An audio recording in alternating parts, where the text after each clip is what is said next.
자, 월요일 2부 코너 주식연구소 시간입니다. 오늘도 연세대학교 국제대학원 이남우 교수와 함께합니다. 오늘은 화상 연결로 만나도록 하겠습니다. 교수님 안녕하세요.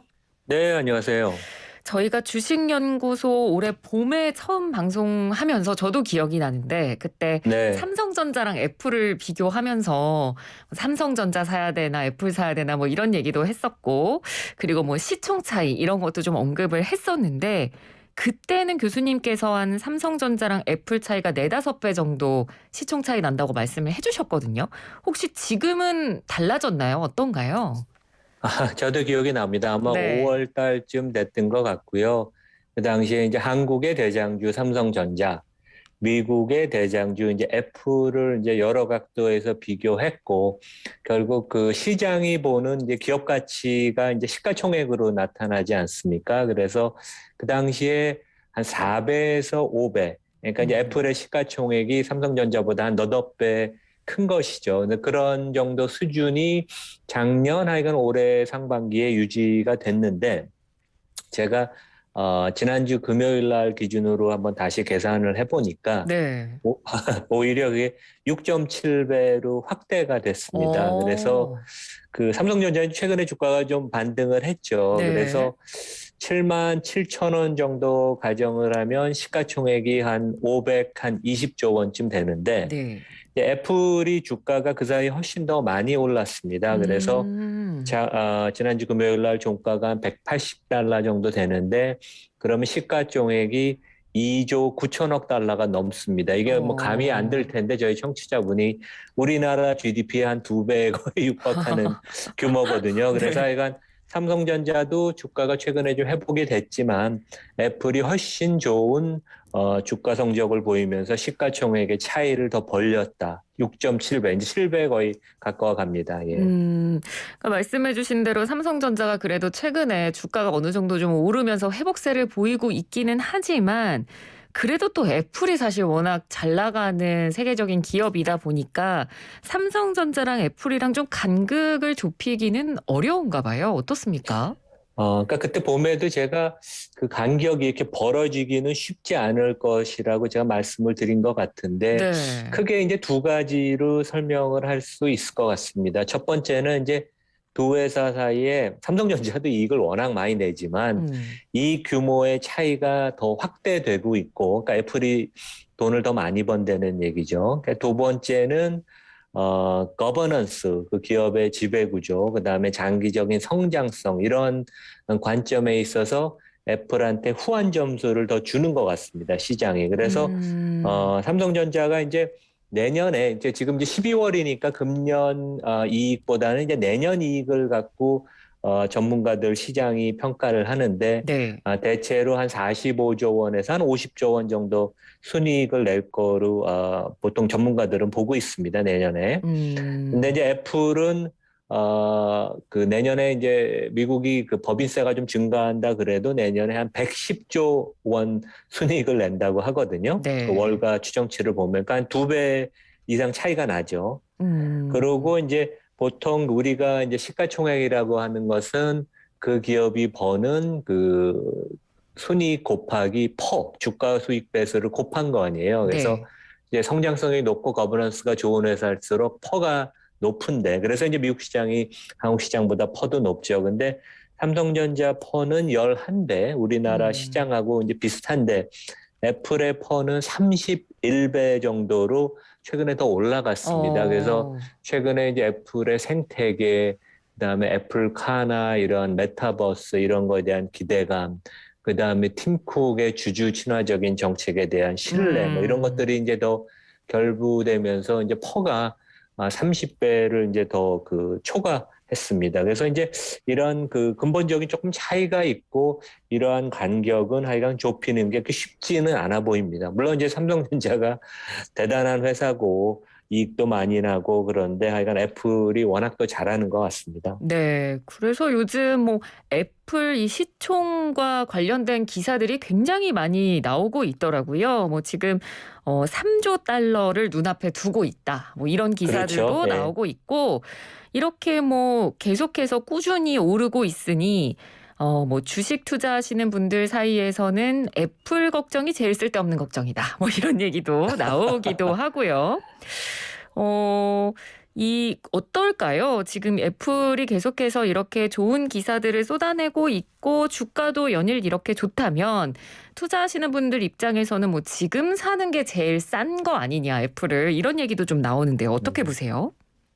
뭐 최근에 많이 올랐지만 뭐 장기 투자를 하시는 분은 뭐 오늘 사나 뭐 다음 주에 사나 내년에 사나 괜찮을 것 같습니다. 그리고 뭐 워런 버핏이 지금 최대 주주예요. 그러니까 네. 세계에서 가장 현존하는 뛰어난 존경받는 투자가가 5%를 가진 최대 주주고 이 회사는 뭐 대주주가 없습니다. 왜냐하면 음. 스티브 잡스나 미국 회사들은 대부분 상장 회사는 대주주가 없죠. 그래서 이 회사는 이제 빅테크 우리가 보통 얘기하는 아마존, 뭐 페이스북, 구글, 마이크로소프트 이런 데랑 합쳐서 빅테크라고 이제 5개 회사를 일컬잖아요. 이제 그 네. 중에서는 가장 맏형격이죠. 그래서 설립한 지도 제일 오래됐고 성장성도 좀 낮은데 왜냐하면 지난 10년 동안 한 연 10% 매년 순이익이 증가를 했습니다. 그것도 훌륭한데 빅테크 중에는 가장 성장성이 낮은데 음. 가장 주주 친화적이에요. 그래서 이제 팀 쿡 음. CEO가 취임하고 나서 배당과 그 자사주 매입 소각을 지속적으로 해서 지금도 이제 매년 3, 4%씩 자사주 매입 소각을 해서 주주 가치를 증가시키죠. 그래서 이제 그런 네. 면이 되게 우리가 투자가 입장에서는 이제 믿음, 신뢰를 할 수 있고 그다음에 이제 실리콘밸리의 최고 기업으로서 아주 우수한 인력을 보유하고 있고 다른 빅테크와 마찬가지로 지금도 미국 대학을 졸업하는 최고의 인재를 계속 고용하고 있고 미국뿐만 아니라 음. 뭐 인도 뭐 이런 러시아 뭐 이런 데 최고 인력이 다 또 미국으로 빅테크로 몰려들지 않습니까? 네. 그리고 이제 R&D도 아주 뭐 유망한 분야에 잘 하는 것 같아요. 그래서 가상현실, 뭐 증강현실 이런 쪽에도 보면 특허 출원이 많고 결국 이제 이런 것들이 메타버스로 가는 그런 발판이 될 거고 음. 저는 뭐 애플카를 할 거라고 꼭 믿습니다. 그래서 네. 뭐 이런 부분 그다음에 이제 미국은 헬스케어 그 산업이 미국 그 GDP 한 20% 정도 될 정도로 제일 크거든요. 네. 그러면서 이제 비효율적인 시장인데 이런 부분에도 이제 R&D를 많이 해서 이제 특허 출원이 많습니다. 그래서 음. 장기적인 성장도 상당히 믿을만 하는 이제 그런 면에 있어서는 뭐 주가가 많이 올랐지만 네. 장기적인 성장성을 보면 계속 뭐 그 주주한테 좋은 수익률을 올려줄 것으로 보입니다. 예. 네, 알겠습니다. 자, 이제 우리 기업 삼성전자 이야기도 좀 해보도록 하겠습니다. 최근에 외국 증권사들이 삼성전자를 업그레이드했다 이런 얘기가 들리던데 이건 어떤 내용인가요?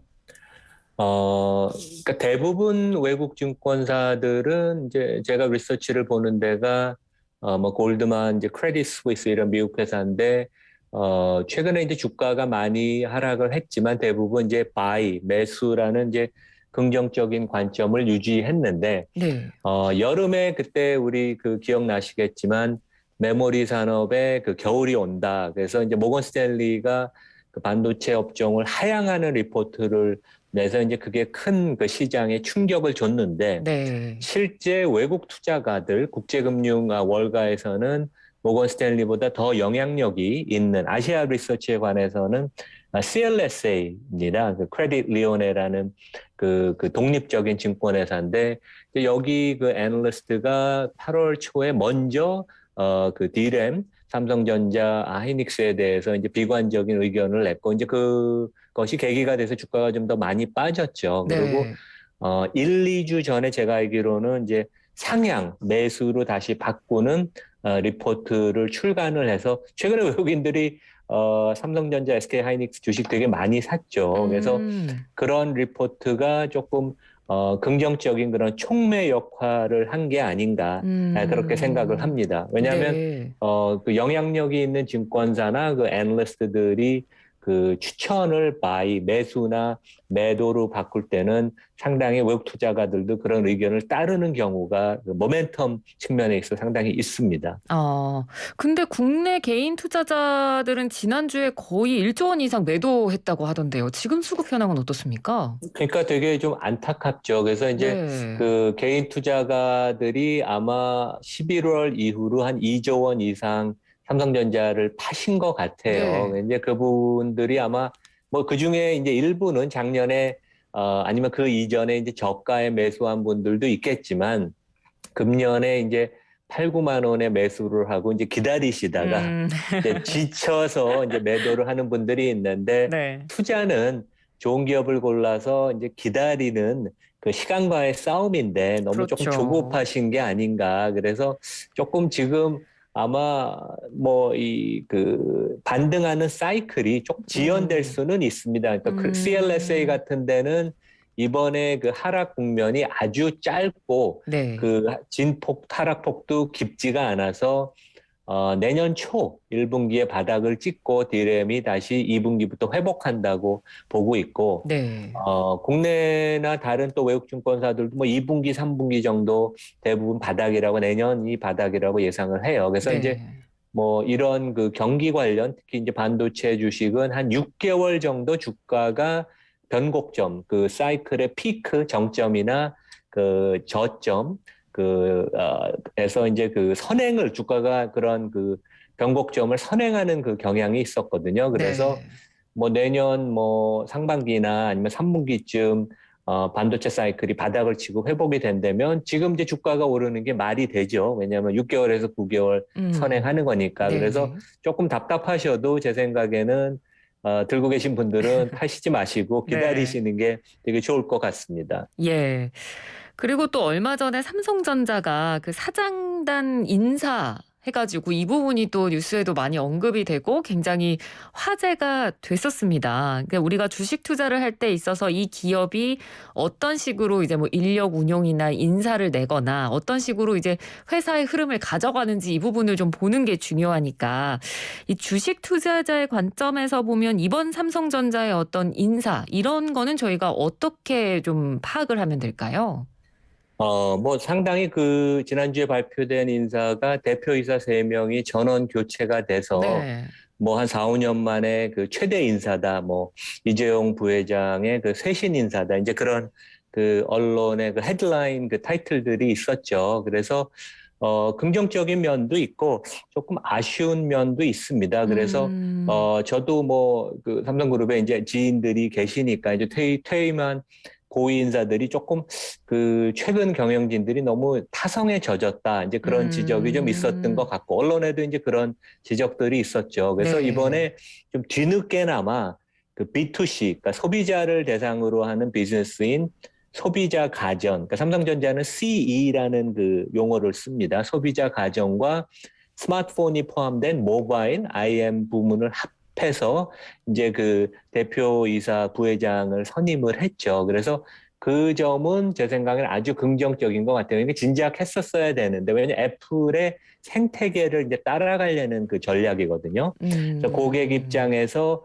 플랫폼을 구축하고 생태계를 만들고 고객 데이터를 이제 확보해야 되는데 삼성이 그런 노력을 그동안 못했죠. 그래서 상당히 뒤늦게나마 아주 그 바른 전략인 것 같은데 네. 실제 여기서 그 우리가 그 삼성이 해결해야 될 문제들이 구조적으로 많기 때문에 상당히 이 부분은 그냥 뭐 난관이라고 저는 봅니다. 그래서 뭐 물론 이제 음. 방향성에 있어서 하여간 전략은 맞다고 보입니다. 예. 네, 알겠습니다. 자, 그럼 삼성전자를 둘러싼 주변 환경도 저희가 한번 좀 분석을 해보겠습니다. 지금 뭐 미국이랑 중국이랑 계속해서 패권 다툼이 이어지고 있고 그 가운데 이제 IT 분야도 중심에 있는데 이런 상황이라면 삼성전자를 포함한 우리나라 IT 기업이 좀 유리할 수 있다는 분석도 있거든요. 교수님께서는 어떻게 보세요? 그러니까 실제 이제 미국과 중국의 그 지정학적인 분쟁, 지금 뭐 패권 전쟁을 경제에 있어서 특히 산업, 네. IT 분야에 있어서 하고 있지 않습니까? 그래서 실제 IT 분야는 이제 디커플링, 따로 미국과 중국이 간다. 그래서 뭐 음. 중국 회사들도 미국 월가에서 상장 폐지를 단행하고 뭐 그러지 않습니까? 근데 이런 것은 되게 그 우리나라 그 IT 업체, 삼성전자, SK 하이닉스한테 상당히 좋은 기회인 것 같습니다. 그래서 음. 중국이 반도체, 그러니까 중국이 전 세계의 그 제조의 공장이라고 그러지 않습니까? 그래서 네.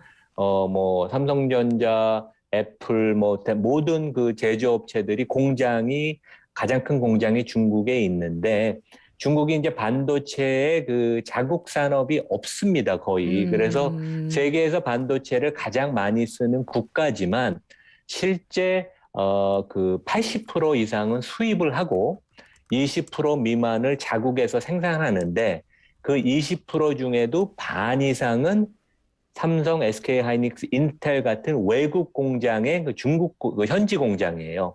그러니까 자국산 그 반도체는 전체 중국이 필요한 반도체의 10%도 안 된다는 얘기죠. 근데 네. 이제 미국이 워낙 중국을 경계하다 보니까 반도체 장비에 있어서 특히 그 첨단 장비는 중국으로 반입을 불허를 할 것입니다. 그래서 음. 우리나라 업체뿐만 아니라 대만 업체나 일본, 뭐 유럽 업체들이, 미국 업체들이 중국에서 첨단 반도체 공장을 앞으로 운영하기는 어려우니까 중국 네. 업체들이 우리가 가장 독점적으로 잘하는 D램, 메모리 분야에 있어서 따라오는 것이 당분간은 좀 어렵다. 그런 면에 있어서는 음. 중국에 약간 경쟁을 어떻게 보면 당분간은 그 의식을 안 해도 되는 그런 면에 있어서 상당히 좋은 기회라고 생각할 수 있습니다. 네, 알겠습니다.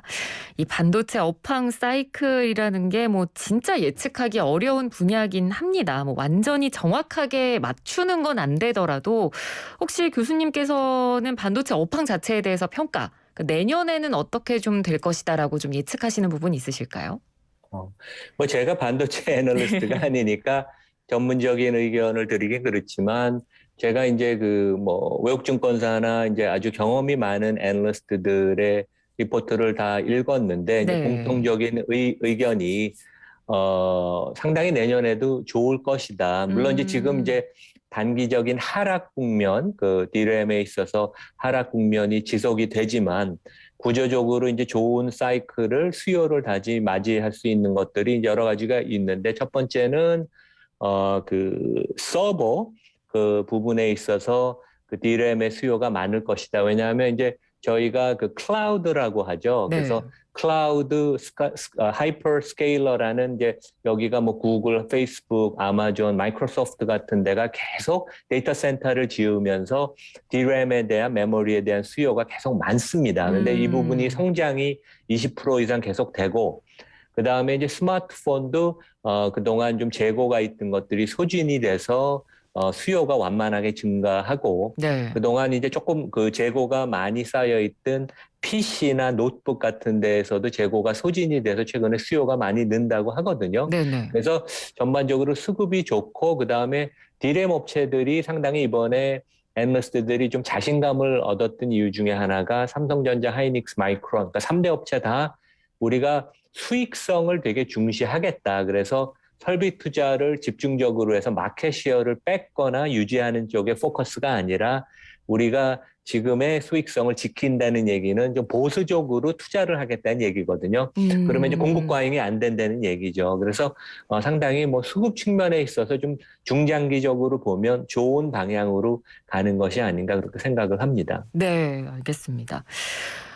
그래서 이 메타버스가 왜 주식에서 한동안 이제 테마주로 굉장히 많이 각광을 받고 있을 때도 이제 메타버스에서 결국 쓰는 게 메모리니까 어차피 메타버스가 뜨면 반도체도 같이 뜰 거다라는 생각을 가지고 있다가도 또 이번 최근의 흐름들을 보면 메타버스가 올라가면 또 반도체는 내려가고 뭐 이런 현상을 자꾸 보이니까 개인 투자자들 입장에서는 이런 상황에서 좀 투자 방향성을 어떻게 잡아야 되나 이 부분이 좀 혼란스럽기도 하거든요. 그러니까 너무 그 항상 제가 얘기하는 거지만 단기적인 거에 신경을 좀 안 쓰시는 거가 결국 성공 투자의 지름길인 것 같습니다. 그래서 음. 그러니까 IT가 성장하는 업종이고 그 중에서도 이제 반도체는 조금 더 성장성이 더 높거든요. 물론 이제 네. 부침은 반도체 업종이 다른 IT 분야보다 부침이 더 심하지만 경기에 이제 영향을 많이 받는 거죠. 그래서 이런 쪽이 단기적으로 뉴스 플로우가 안 좋거나 분기이익이 몇 분기, 2, 3분기 안 좋다고 그때 주식을 팔면 안 되고 네. 오히려 그럴 때 이제 주식이 없는 분들은 주식을 사셔야 되죠. 나쁜 뉴스가 있을 때. 왜냐하면 장기적인 성장성은 거의 확실한 업종이니까. 물론 네. 그중에 또 대장주가 삼성전자니까. 그런 면에 있어서는 좀 더 길게 보고 기다리시면 좋을 것 같고 오히려 주가가 뭐 최근인 상황이나 아니면 좀 더 하락이 되면 3년, 5년 보고 장기 투자하시는 분들은 투자를 검토해도 상당히 좋은 그런 시점이 아닌가 생각을 합니다. 예. 네, 이 시간을 통해서 교수님께서 항상 강조해 주시는 부분입니다. 너무 테마에 휘둘리지 말고 업황 자체를 판단해 보고 자체의 어떤 상징성이나 발전 가능성을 보고 장기적으로 투자를 해라. 이 부분에 대한 조언을 항상 해 주십니다. 그럼에도 불구하고 우리가 장기적으로 투자를 하면서 혹시 리스크로 좀 염두에 둬야 될 부분이 있다면 어떤 부분들이 있을까요? 그러니까 조금 이제 큰 관점에서 리스크를 보면 삼성전자가 약간 소프트웨어 인력이 지금 좀 부족합니다. 그러니까 제가 이제 미국에 방문을 하고 그러면 젊은 사람들 많이 만나는데 소프트웨어 개발업을 하는 그 소프트웨어 엔지니어링을 한다 그러거든요. 미국에서 이제 네. 그런 젊은 엔지니어들한테 물어보면 삼성을 조인할 생각이 있냐 그러면 별로 잘 모르고 관심이 없다고 합니다. 그러니까 하드웨어 분야에서는 삼성이 최대 강자지만 네. 아직까지는 소프트웨어의 지명도나 인지도가 미미해서 앞으로 그 가전과 모바일 쪽을 통합해서 그 전략을 세우는데 이제 그런 부분에 있어서 상당히 이 부분이 숙제라고 생각이 됩니다. 그래서 이제 그런 점을 잘해서 성장성을 유지해야지 불과 1, 20년 전만 해도 뭐 독보적인 반도체 회사인 인텔이 지금 퍼가 주가 수익 배수가 10배가 안 됩니다. 주가는 네. 계속 하락 국면이고 그래서 장기 성장성을 하여간 잘 전략적으로 이끌어가는 게 되게 중요하지 그렇지 못하면 삼성전자 같은 데도 위기를 맞을 수 있다. 그리고 이제 D램 같은 분야도 수익성이 워낙 좋습니다. 그래서 한때는 이익률이 70%까지 갔었어요. 그래서 이제 시장 경제라는 게 특히 실리콘밸리라는 거는 이익이 너무 많이 나면 그 분야에 뭔가 비효율성을 파괴하려고 그런 그 혁신이 생기거든요. 그래서 네.